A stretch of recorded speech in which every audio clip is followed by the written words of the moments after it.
Well, I mean, our Las Vegas Grand Prix has definitely started with that crazy ceremony that we've had so far. I will say, it felt a lot better than Miami. Now, maybe it's an unpopular opinion. I didn't think it was too bad considering how these real parades go and how it usually looks like with its whole artificialness, but Las Vegas definitely made it a big scene, and the driver seemed pretty okay with it, with the exception of Max.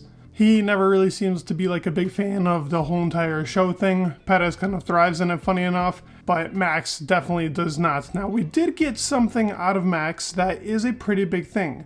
We found out that he actually has a fear of snakes and spiders. And why am I bringing this? Well, look at what Lando's wearing.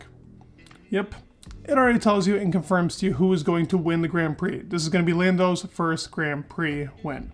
Now, obviously, I'm joking, but let's get started into most of the upgrades, and let's talk about all the liveries and some of the special helmets that have came here. Make sure you subscribe and like. Thank you guys so much. Let's get into the video. So I wanted to start off first with the livery. So we ended up actually getting it with Red Bull, with Ferrari, with Alpine, Williams, McLaren, Alfa Romeo, AlphaTauri, and even a little subtle detail on the Aston Martin that I guess I'll bring up. But I actually like almost all of them. I'm not too huge on what McLaren did, even though I know it's super subtle, but I think whatever subtle they did just added more black to the car. The car was already pretty black to begin with, but out of the 5 that I have here, if I had to rank them, I would definitely put McLaren at 5, Alpine at 4. Unpopular opinion, I know that a lot of people actually don't like the Williams. I think Williams is at 3, but I like it still. Ferrari at 2, and Red Bull at 1. I think the Red Bull livery reminds me of that 013, 014 Vettel livery, and I think it's so sick looking, so I'm definitely a fan of the Vettel livery. Now, I gotta show you guys the Alfa Romeo livery, because this livery is just chef's kiss. I think this is actually the best one that we have in this Grand Prix. I mean, it's so slick. There's other pictures that I'm gonna pull up of it too, where it's just like, you see it from the front, it's just fully blacked out with this like cover in the back. Super slick. Love what Alfa Romeo did to the car, and AlphaTauri, not too huge in this one. I'm not really a fan of what they did with this car. I don't really understand the whole entire idea. I guess like this might actually look pretty cool under the lights while it's driving. I think it's gonna look cool with like the blur effect that they get from the cars going so fast in straights. So maybe it'll look cool on the actual TV, but from renders and pictures, the car looks the same from the front, but when you look from the side, you see this. Not a fan. I've not been a fan of this car's livery the whole entire year practically, so that is definitely one thing to talk about. But let's get into the actual rear wings for Las Vegas. So let's talk about the first 4 will be Red Bull, Mercedes, Ferrari, and McLaren. And obviously, it's super low downforce. And I'm talking about Monza downforce. Considering it's going to be cold here, these wings will be crazy here. I think we will see the highest top speeds that we see actually on the whole entire calendar. That back straight in Las Vegas is going to be bigger than any straight that we've seen. It's going to be fast. I'm saying faster than Monza, faster than Mexico, because Mexico tends to have super fast speeds, faster than Spa. This will be, I think, the top speeds of the year because of that slipstream effect and just genuinely how fast these cars are going to be. Now, looking at it here, obviously, look at what Red Bull's low downforce is in comparison to something like even McLaren. McLaren is literally flat as a board. You look at Red Bull, they still have a little divot in their wing, like it still scoops around. It just comes to show you how good this car is and how effective it is. It means that the DRS effectiveness on this car is going to be ridiculous. Mercedes comes with their Spa wing. That was the only wing that they actually had for both Spa and Monza. They actually didn't perform too badly in Spa and Monza. Yeah, I know they were still behind Red Bull by a lot, but they weren't too far behind teams like Ferrari, and McLaren did have a different rear wing in Spa, and that kind of messed them up, but they were ahead of them in Monza. I don't know if all hope is lost for Mercedes. We'll have to see. They have not been good on top speed, but it wasn't too bad in those Grand Prix, so we'll have to see. Ferrari is a team that I actually expect to be the strongest here, even stronger than Red Bull when it comes to the straights. But Sector 2, with that type of wing, I think the Red Bull is going to dominate in Sector 2, and that's where I think most of the lap time is going to be made up. I know the straights are going to make up a lot of lap time, but how much really is it going to make up? We'll have to see. I mean, it's such an unknown coming here into Las Vegas to actually make predictions and talk about it is tough. I do think Ferrari will have a solid race. McLaren, on the other hand, is to me kind of like a dark horse here. We don't really know how good they're going to be. They should be solid in Sector 2, but with this type of rear wing, will they be able to actually sustain in that sector with the downforce and so on? It'll be tricky to find out. But let's talk about another 4 teams and the specs that they've brought here. So we have Alfa Romeo bringing their Monza spec. We have Aston Martin bringing their actual Baku spec, which I find funny that's the spec they went for. Now for Monza, they're a pretty draggy team too, and I'll even talk about their car later in general. AlphaTauri, you have the wing that they've kind of been using throughout the whole entire season, but this is their low downforce spec.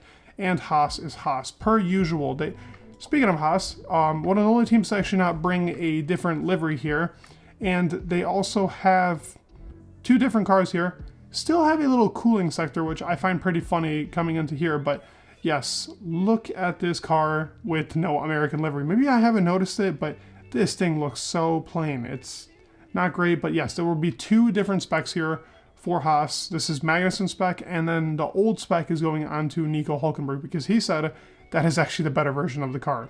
Funny enough, that is not a great thing, but that is what Nico said. So they are in 2 different specs for 2 different cars, which we'll have to see how that goes. I also said that Aston Martin brought a little bit of a livery change.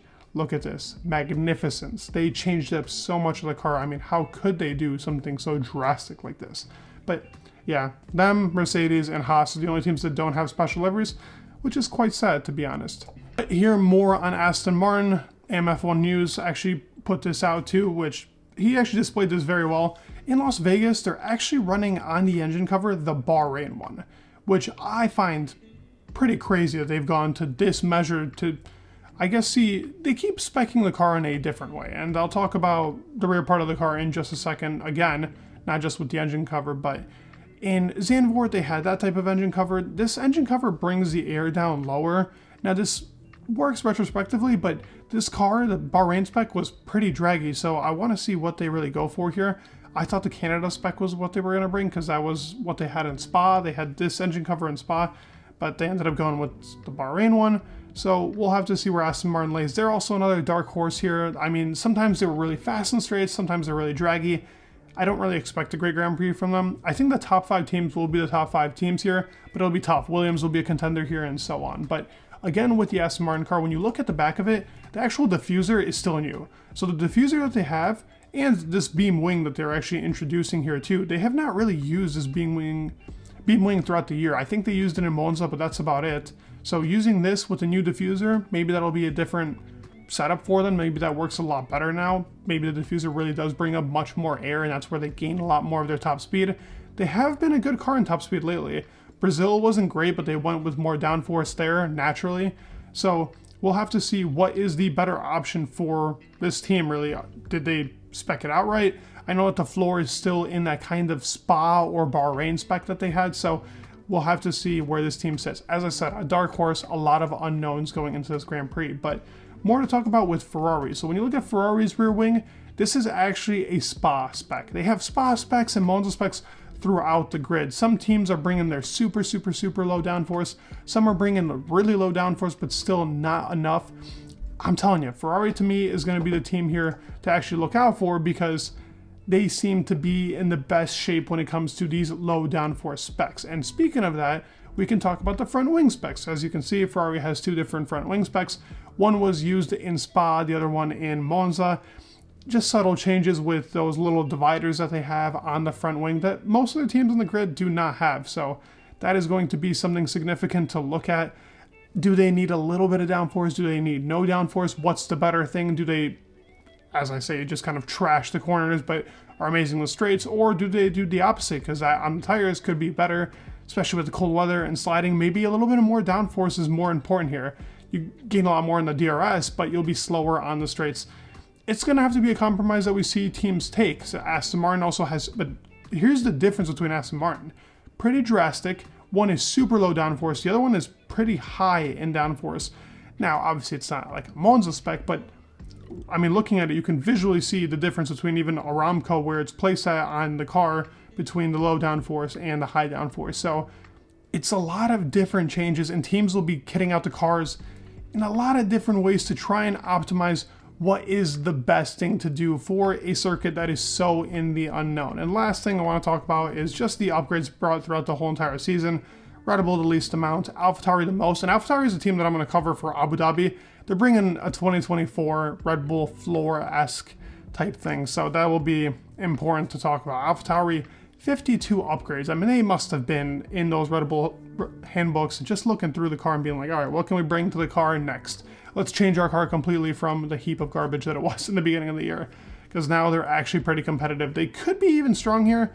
They still have been pretty draggy, so as I said, so many unknowns. We'll have to find out, but I'd love to hear your thoughts in the comments down below. Let me know what you thought of the parade. Let me know what you think of the Grand Prix going into it. Please leave a like, subscribe. It would mean the world, and peace.